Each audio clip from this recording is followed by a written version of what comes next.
बोली पंच परमेष्ठी भगवान की, मूलनायक श्री खैराट पार्श्वनाथ भगवान की, द्वादशांग जिनवाणी माता की, 10 लक्षण महापर्व की, उत्तम माधव धर्म की, आचार्य गुरुदेव श्री और विद्यासागर जी महाराज की, परम पूज्य मुनिपुंगव श्री और सुधा सागर जी महाराज की, अढ़ाई द्वीपस्थ समस्त महामुनिराजों की।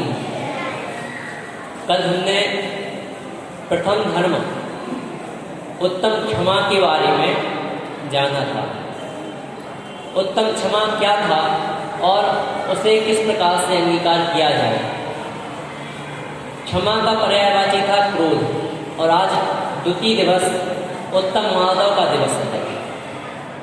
उत्तम माधव जिसकी परिभाषा होती है मृदोर भावः माधवम्, अर्थात जो मृदुता का भाव है, सरलता का भाव है, वह क्या है? वह माधव धर्म है।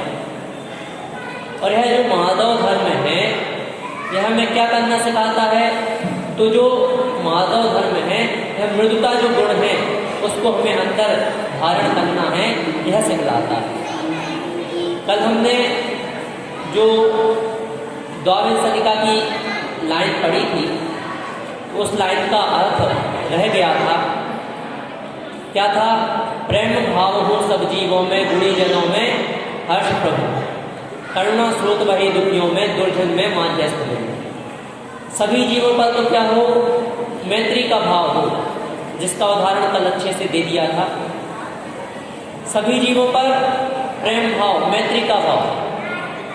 गुणसु प्रमोदम, जो गुणी जीव हैं उनके प्रति प्रमोद का भाव। किसका भाव हो?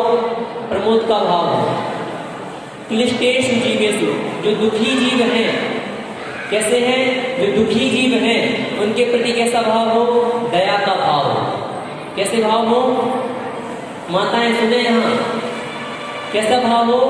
दया का भाव हो। और जो कृपा का भाव हो, माध्यस्थ भाव विपरीत वृत्तम, और जो विपरीत वृत्ति वाले हैं, जिनका संबंध हमारे अनुसार नहीं चलता है, ऐसे जो जीव हैं उनके प्रति कैसा भाव हो? माध्यस्थ भाव हो। ना तो हमें उनसे कुछ लेना ना देना। हम लोग कहते हैं ना सामान्य भाषा में, क्या कहते हैं? मुझे तो उससे कोई लेना देना ही नहीं है। क्या कहते हैं? मुझे तो उससे कुछ लेना देना ही नहीं है। तो कैसा भाव हो? माध्यस्थ का भाव हो। वह यदि कोई गलत कार्य कर रहा है तो उसको देखकर हमें क्या करना है? जलन के भाव नहीं करना है, उसे डांटना नहीं है। यदि वह हमारा हितैषी है या हम उसे जानते हैं तो डांटना है, या वह हमारी बात मानता है तो उसे डांटना है। नहीं तो क्या है? हम दूसरों को डांटते रह जाएंगे, दूसरों के अवगुणों को देखते रह जाएंगे और स्वयं क्या हो जाएंगे? इसी संसार में दूसरे तर जाएंगे और हम यहीं फंस के रह जाएंगे।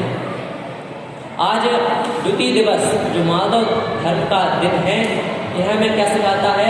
मृदुता सिखाता है। और मृदुता कैसे आएगी? यह जो पंक्तियां हैं, प्रेम भाव हो सब जीवों में, इनको यदि हम चरितार्थ करेंगे तो हमें यह मृदुता का भाव, सरलता का भाव हमारे अंदर प्रकट होगा।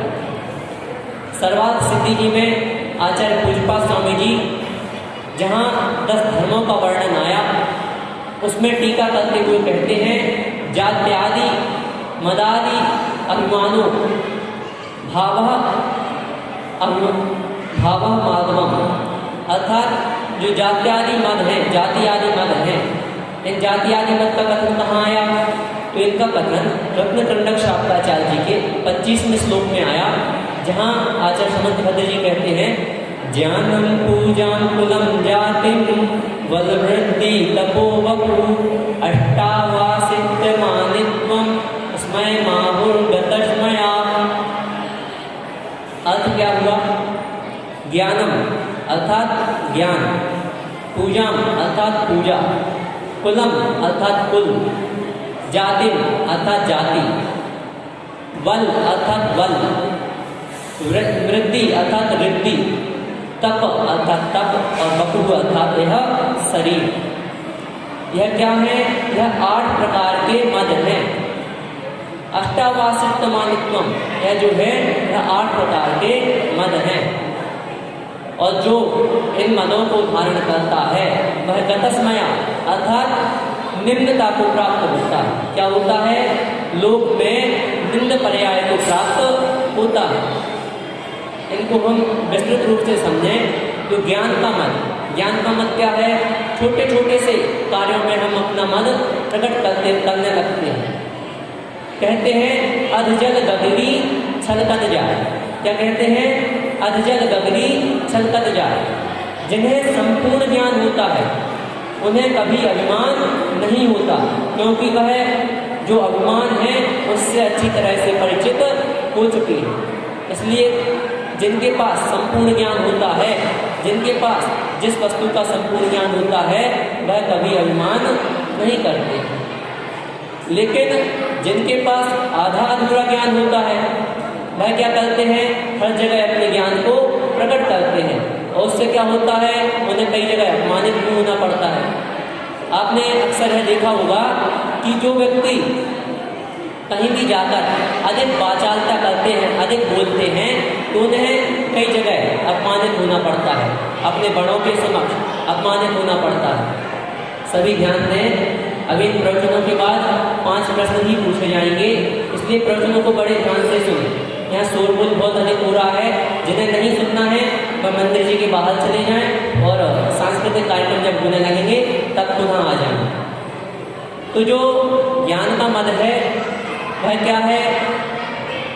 जो हम पढ़ते हैं उसमें हम थोड़ी थोड़ी सी बातों में हम मदद करने लगते हैं। हमने अपने स्कूल के समय में क्या किया? स्कूल के समय में हमने सोचा, हमने थोड़े सीनियर हो गए, हमारे लिए क्या हुआ?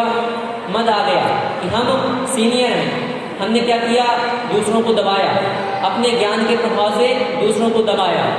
टीचर ने हमें अपनी क्या किया? अपने मतलब ज्ञान के कारण हमें मॉनिटर, कक्षा का मॉनिटर बना दिया। अब मॉनिटर बनने से हमने दूसरे बच्चों को क्या किया? दबाया। दूसरे बच्चों की क्या की? रैगिंग की। तो यह जो है, यह मद आ जाने के कारण हम कुकृत्य करने लगते हैं। इसलिए हमें एक मद नहीं करना है। दूसरा मद है पूजा का मद। जब हमें अच्छा सम्मान मिलने लगता है, अच्छा प्रभाव हो जाता है, तब हमें क्या हो जाता है? मद आ जाता है। तो यह क्या है? यह पूजा का मद है। कुल, जो हमारे पिता का जो कुल चल रहा है वह क्या है? कुल है। और जाति क्या है? जो हमारे मामा वंश है वह क्या है? जाति है। तो जो हमें पिता का मद, मतलब पिता के कुल का जो मद हो जाता है वह कुल का मद है। जैसे हमारे पिता तो क्या है? बहुत बड़े व्यापारी हैं। हमारे दादाजी यह कार्य करते हैं। हमारे परदादा जी ने रथ चलवाए थे। हमारे जो पिताजी हैं वह वह मूर्ति बैठवा रहे हैं और हम यह कार्य कर रहे हैं, इस प्रकार का जो मद आ जाता है वह क्या है? कुल का मद है। आपने जो काम किया है, आपने जो दान दिया है, वह एक बार दे दिया। क्या किया? एक बार दे दिया। अगर आप अब उसका बखान करने बैठ रहे हैं तो अब वह आपका दान की कोटि में नहीं आएगा, वह किस में आ जाएगा? मद की कोटि में आ जाएगा। इसलिए कभी भी अगर आप 1 रुपए भी दान दें और लाख रुपए भी दान दें तो क्या करना है? उसका मद नहीं करना है, उसका बखान नहीं करना है। अपने पुत्र पुत्रियों को जरूर बताना है। क्यों बताना है? वह इस भाव से बताना है कि हमारा जो वंश है वह क्या करता है? इस प्रकार से दान देता है और दूसरों के समक्ष क्या करता है? समता का भाव धारण करता है। इस प्रकार से जो कुल का मद है उसे नहीं करना। चौथा जो मद है जाति का मद। इसी प्रकार से जाति मद में लगाना, अपने जो मामा वंश है उसकी प्रभाव का वर्णन करना। बल अर्थात अपने बल का, अपने जो शारीरिक बल है उसका प्रभाव दूसरों पर प्रकट करना, उसका प्रदर्शन करना। यह क्या है? जो बल है उसका। रिद्धि, जब हम कोई तप आदि करते हैं और तप आदि के प्रभाव से रिद्धियाँ प्राप्त हो जाती हैं, या कोई मंत्र आदि हम पढ़ते हैं तो उनके कारण हमें क्या होती हैं?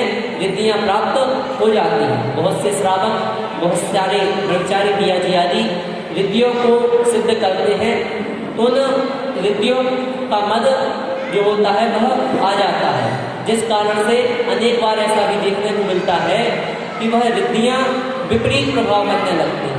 इसलिए कभी भी रिद्धि का जो मद है वह नहीं करना चाहिए।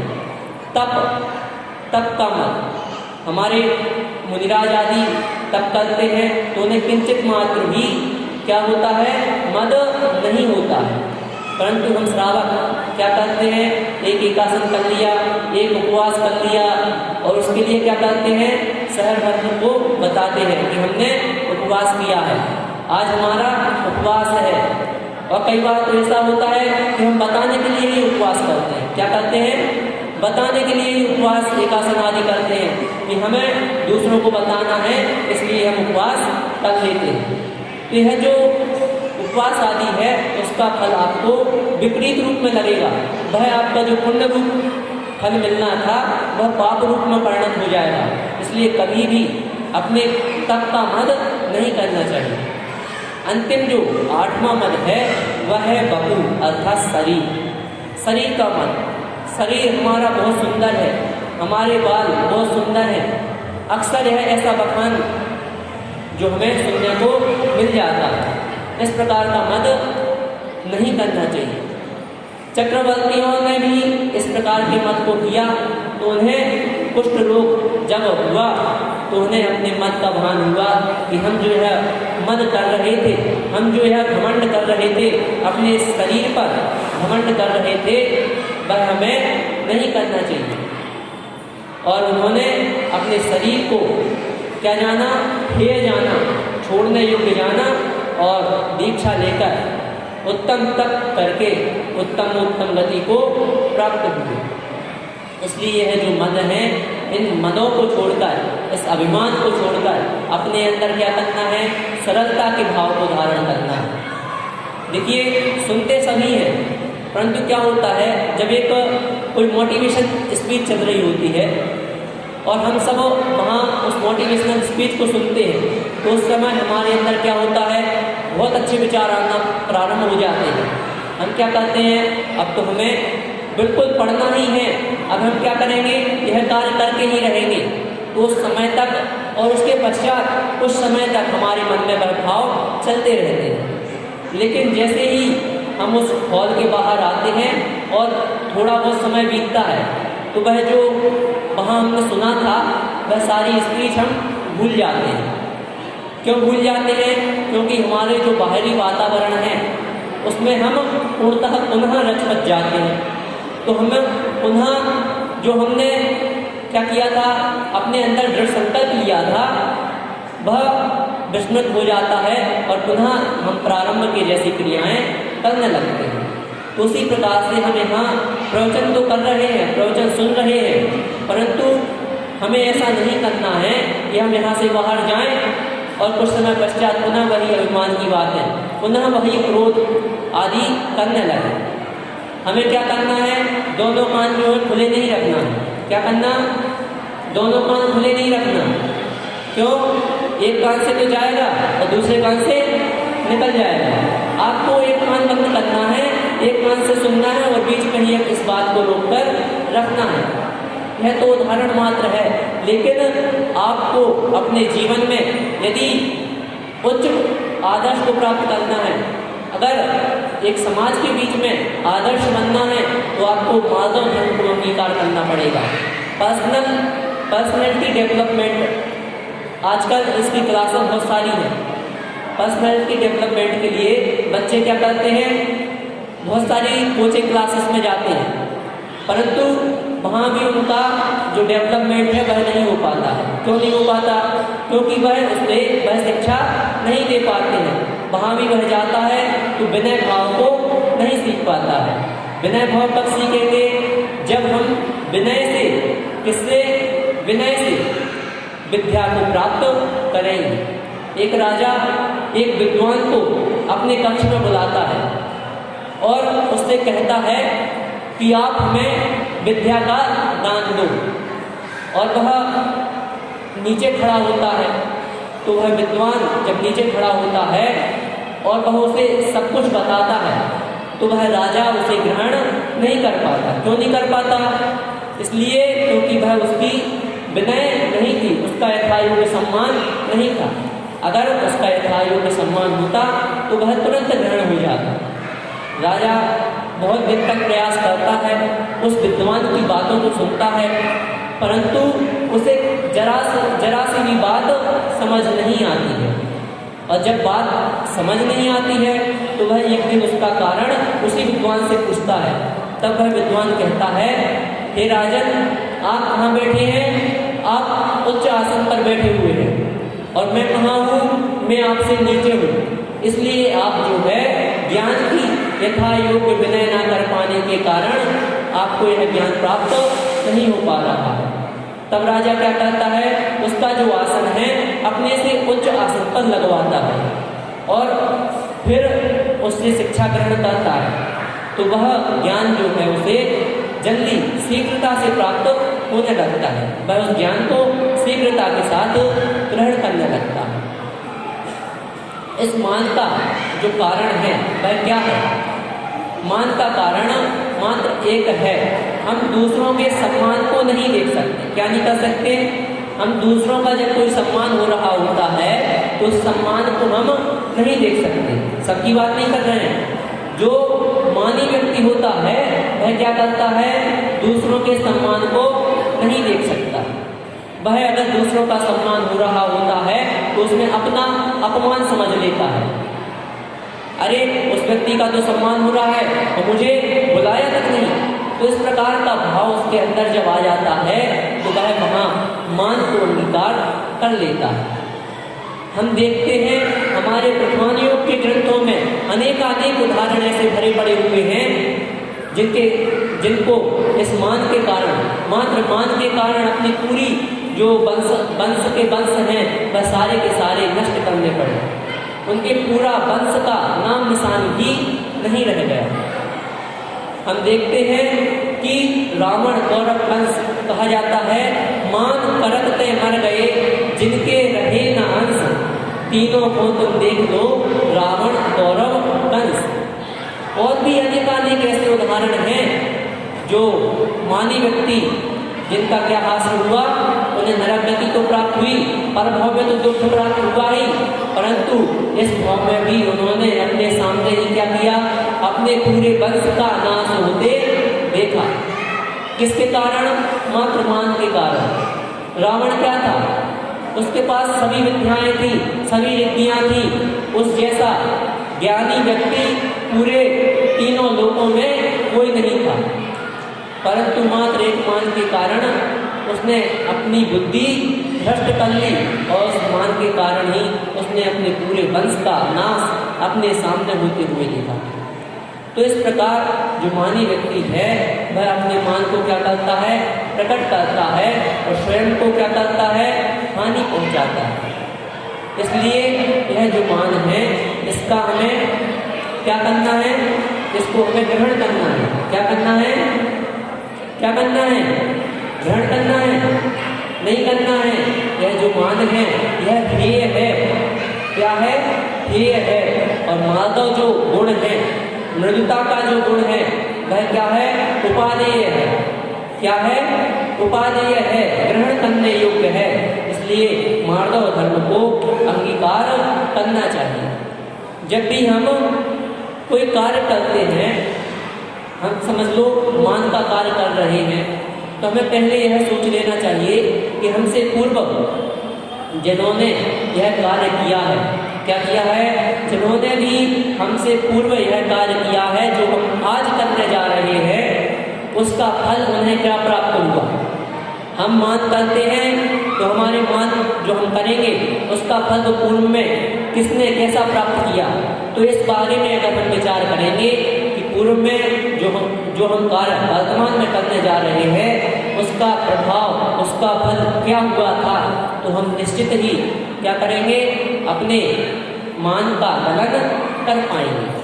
यदि हम अपने मान का गणन करना चाहते हैं तो हमारे लिए अपने से पूर्ववर्ती जो लोग हैं, प्रथमानुयोग का ग्रंथ, प्रथमानुयोग के जो ग्रंथ हैं उनको पढ़ने से हमारे अंदर जो दृढ़ता आती है, जैसे अभी हमने कहा मोटिवेशनल जो स्पीच सुनते हैं बाहर जाते ही सब भूल जाते हैं। स्वाध्याय करने के लिए क्यों कहा जाता है, मात्र इसी कारण से स्वाध्याय करने के लिए कहा जाता है कि आप यदि प्रत्येक स्वाध्याय करेंगे, आपके नित्य 6 आवश्यक कर्मों में जो हमारे श्रावक के 6 आवश्यक कर्म हैं, देव पूजा, उपासना, स्वाध्याय, संयम, तप और दान, इनमें प्रथम तो देव पूजा, दूसरा गुरु उपासना, तीसरा क्या कहा, स्वाध्याय।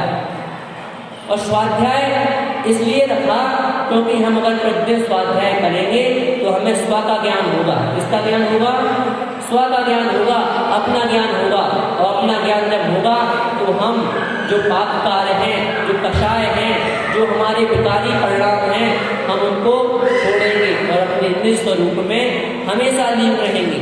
हमें निरंतर ही क्या रहेगा, यह ध्यान रहेगा हमें किस कार्य को करना है और किस कार्य को नहीं करना है।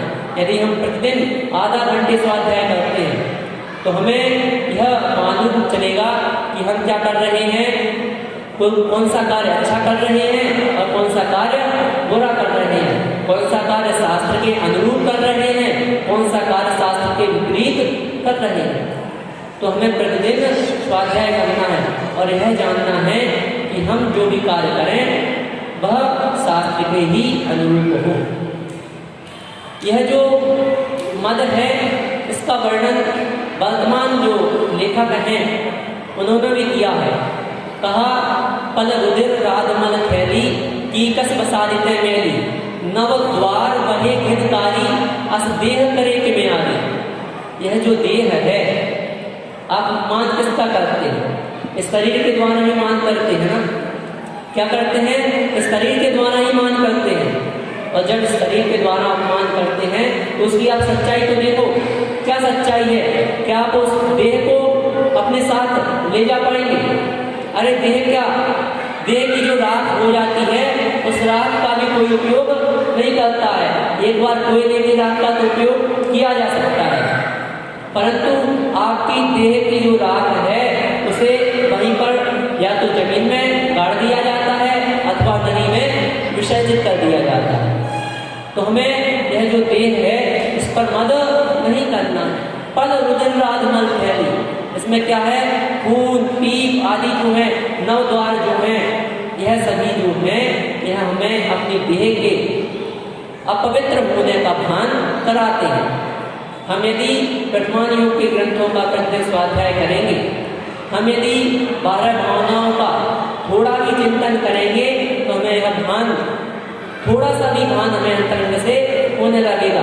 हम जिस शरीर को सजाने में, हम जिस शरीर को सुंदर बनाने में, हम जिस शरीर की प्रशंसा करने में, हम जिस शरीर के मान करने में जरा भी नहीं थकते हैं, उस शरीर की वास्तविकता में सच्चाई क्या है। आज हम अपने शरीर में ना जाने कितने प्रकार के बाजार में परफ्यूम आदि आ गए हैं, पाउडर, तेल, क्रीम आदि आ गए हैं, जिनके द्वारा शरीर को सुंदर बनाने का एडवर्टाइजमेंट किया जाता है। कहीं फेयर लवली क्रीम, कहीं बोरोप्लस आदि अनेक प्रकार की क्रीमें, जिनके द्वारा शरीर को सुंदर बनाने के लिए क्या किया जाता है, उसकी जो एडवर्टाइजमेंट है वह की जाती है। और हमारी जो जनता है वह क्या करती है, उस पर तुरंत विश्वास करने लगती है, और उस विश्वास के कारण क्या होता है, वह कुछ दिन उस क्रीम को लगाते हैं और उनके चेहरे पर झुर्रियाँ पड़ जाती हैं। अक्सर आप देखना, जितने भी बड़े बड़े एक्टर एक्ट्रेस हैं, उनकी आप सच्चाई देखेंगे तो वह उन्हें प्रतिदिन क्या करना पड़ता है, प्रतिदिन मेकअप करना पड़ता है। यदि वह एक दिन भी मेकअप ना करें तो उनका चेहरा जो साधारण गांव का व्यक्ति है उससे भी बुरा लगने लगे, मात्र एक दिन अगर वह मेकअप ना करें। यह जो क्रीम आदि है, इनके बारे में बहुत सारे खुलासे होते ही रहते हैं, और अक्सर जैनों में यह सुना जाता है, कहा जाता है कि उनमें क्या होता है, मांस आदि का प्रयोग किया जाता है। किसी में सुअर की चर्बी का प्रयोग है, किसी में गाय के जबड़े आदि का प्रयोग है, गाय के मांस का प्रयोग है, खरगोश के मांस का प्रयोग है। तो इस प्रकार से मांस आदि का प्रयोग उसमें होता है, और जब यह सब होता है तो क्या है, वह उसमें अनंत जीवों की उत्पत्ति निरंतर होती रहती है। क्योंकि जब भी कोई शरीर मर जाता है, अथवा जो व्यक्ति, जो जीव, जिसका शरीर निर्जीव हो जाता है, उसमें जितने जीवित शरीर में जीवों की उत्पत्ति होती है, उससे अनंत गुना ज्यादा जीवों की उत्पत्ति होना प्रारंभ हो जाती है। इसीलिए क्या करते हैं, शरीर को अधिकतर 18 घंटे 24 घंटे के पूर्व ही जला देते हैं। जिनके घर गाय भैंस भी होती है, उन्हें भी 18 घंटे के पूर्व उनका अंतिम संस्कार कर दिया जाता है। इसलिए जो वह क्रीम आदि है, उनमें अनंत जीवों की उत्पत्ति होती रहती है। एक जीव, एक पंचेंद्रिय जीव का घात तो हुआ है, परंतु साथ ही साथ उसमें न जाने कितने असंख्यात जीवों का, अनंत जीवों का घात हम कर देते हैं, और उसमें भी कोई लाभ नहीं मिलता है। उसकी जब सच्चाई हम सुनते हैं, राजीव दीक्षित एक व्यक्ति हुए जिन्होंने इनका पुरजोर विरोध किया, बोरोप्लस, फेयर लवली, इन पर केस किए और केस को जीता भी। परंतु क्या हुआ, किसी जो हम साधारण मनुष्य हैं, उन्हें वह बात समझ में नहीं आई, जिससे उनका जो कार्य था वह निष्फल रह गया। परंतु यदि हम उनके बताए हुए जो वीडियोस हैं, उनको अगर देखकर आज जरा भी अगर हम समझते हैं कि क्या सच्चाई है, तो वास्तविकता में हम उन चीज़ों से घृणित हो जाएंगे, उन चीज़ों के प्रति घृणा करने लगेंगे, और बिल्कुल भी उन चीज़ों को नहीं अपनाएंगे। यदि हम इस शरीर का भान कर लेंगे तो जरूर हम उन चीज़ों को नहीं अपनाएंगे। शरीर की जो सच्चाई है वह यही है कि यह शरीर जो है हमारा एक दिन नष्ट तो होना है, परंतु जब हमारा यह जीवन जब तक है, जब तक इसमें न जाने कितने प्रकार के रोग, कितने प्रकार की बाधाएं, और जो नवमल द्वार हैं, उनमें किस प्रकार का मन होता है, किस प्रकार से घृणा होने लगती है, यह आप सभी को अच्छी तरह से ज्ञात है। यदि आज कोई बालक यहाँ बैठकर अपनी नाक में उंगली डाले तो क्या करेंगे, हम उससे क्या करेंगे, तुरंत अपना मुंह फेर लेंगे या उसे तुरंत डांटने लगेंगे, अरे नाक से उंगली हटाओ। तो इस प्रकार से हम स्वयं यहाँ उदाहरण बनते हैं, परंतु बाहर जाते ही क्या करते हैं, क्रीम आदि को, पाउडर आदि को अपने शरीर में लगाने का प्रयत्न करते हैं। तो हमें यह सब जब नहीं करेंगे जब हम इस शरीर का भान करेंगे, हम मान का त्याग करेंगे, माधव धर्म को अंगीकार करेंगे। और आज हमें इसी माधव धर्म को अंगीकार करना है, मान का त्याग करना है और अपने जीवन को सफल बनाना है। इसलिए मंगल की भावना के साथ बोले